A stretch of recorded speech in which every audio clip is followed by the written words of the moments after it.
You're listening to the CyberLex Leadership Podcast, the home of serious CISA learners and future audit leaders. If you want more than memorization, if you want to think, reason, and operate like a true IS auditor, this is where serious auditors are made. In CISA Domain 4, system interfaces are one of the most misunderstood areas. Because the file can arrive on time, the job can run successfully, and yet the data can still be incomplete. Today's scenario reveals a quiet failure, one that exam candidates often miss, and junior auditors rarely escalate correctly. This is episode 15, the interface file that arrived empty. CISA isn't just testing whether you understand what an interface is. It's testing whether you understand the controls that guarantee data is complete, accurate, and authorized as it moves between systems. Interface questions commonly assess completeness controls, record count validation, reconciliation between source and target, error handling, exception reporting, success versus integrity, interface monitoring. One of ISACA's favorite exam traps is this: success status does not mean complete data. The exam frequently shows empty files processed without validation, partial data loads marked as successful, automated jobs that run but don't verify totals, missing records not triggering alerts. CISA wants to know if you can see beyond the green checkmark and evaluate the control environment behind the interface. The scenario: you're auditing the interface between the procurement system and the financial system. Every night, an interface file is transmitted containing purchase orders from the day. One morning, finance reports a problem. Yesterday's purchase orders did not appear in the financial system. You investigate. The interface file arrived at the scheduled time, but contains 0 records. Operations reports: the job completed successfully. No errors. You check. The scheduler logs success. The transmission logs sent. The receiving logs processed. Everything shows green. Everything appears normal. But no data moved. Even worse, no validation control flagged the empty file. No alert was raised. Finance only noticed because their totals didn't match. The interface worked. The controls did not.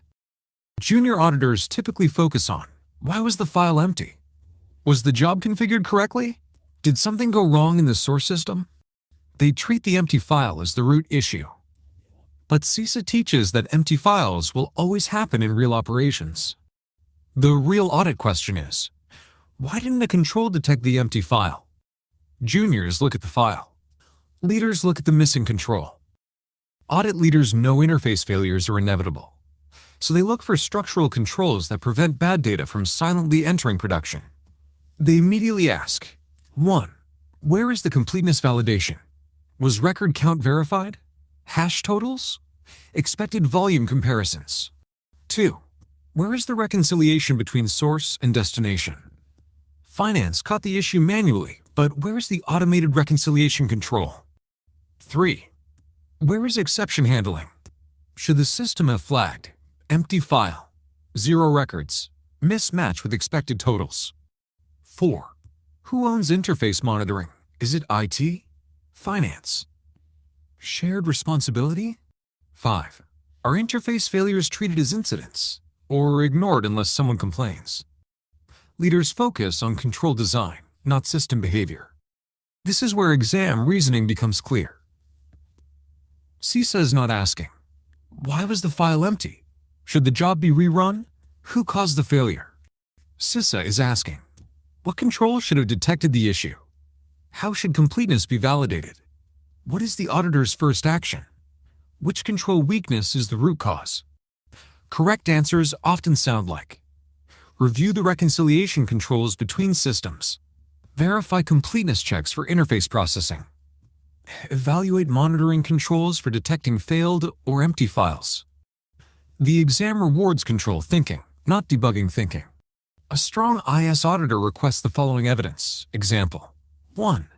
Interface specification documents, record layouts, expected totals, mapping rules. 2. Pre- and post-interface reports, record counts, summary totals. 3. reconciliation logs, unmatched records, variance exceptions. 4. Monitoring dashboard, alerts for empty files, alert thresholds, escalation workflow. 5. Exception handling evidence, incident tickets, root cause analysis. 6. Source and target system logs. Do totals match? Did source generate data? Did destination process it correctly? 7. SLAs for interface processing. Our failure was required to be detected within specific time windows.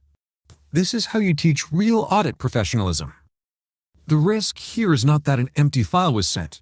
It's that the empty file went undetected. This leads to incomplete financial reporting, missing POs, incorrect accruals, downstream system corruption, if follow-up systems depend on today's data, SLA violations, critical processes delayed, operational risk, manual detection inconsistent, governance breakdown, no monitoring, no reconciliation, no ownership.